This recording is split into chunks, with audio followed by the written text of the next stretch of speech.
जय श्री राम। आज हम आपके सामने प्रभु श्री राम जी जब 14 वर्ष के लिए वनवास गए थे तो उस दौरान एक अद्भुत घटना हुई जिसका आज हम एक कथा के रूप में आपके सामने आपको सुनाएंगे। तो सुनिए।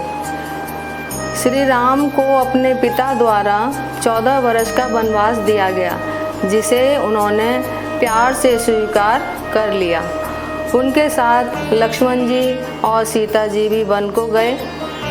14 वर्ष के आरंभ में रावण ने अपनी बहन शूर्पणखा के अपमान का बदला लेने के लिए सीता का हरण कर लिया।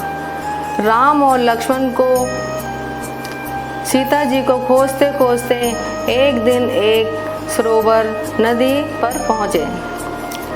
राम ने लक्ष्मण को वहीं रुकने के लिए कहा और पानी पीने के लिए किनारे की ओर बढ़े। उन्होंने अपना धनुष कंधे से उतार कर रखा और बाण को गीली मिट्टी में घुसा दिया। जब राम पानी पीकर लौटे तो उन्होंने मिट्टी में धंसे अपने बाण को खींचा।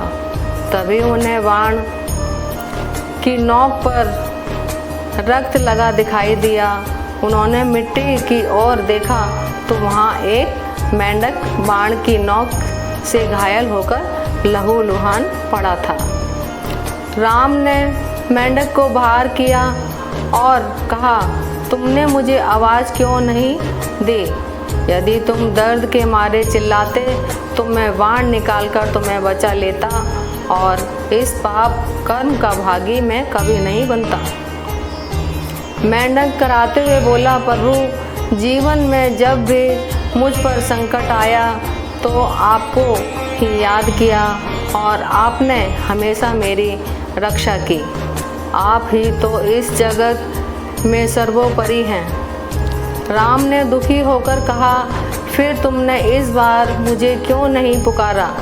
मेंढक बोला, इस बार जब मेरे रक्षक स्वयं ही मुझे मार रहे थे तो आपके ऊपर कौन सी ऐसी सत्ता है जिसे पुकारता?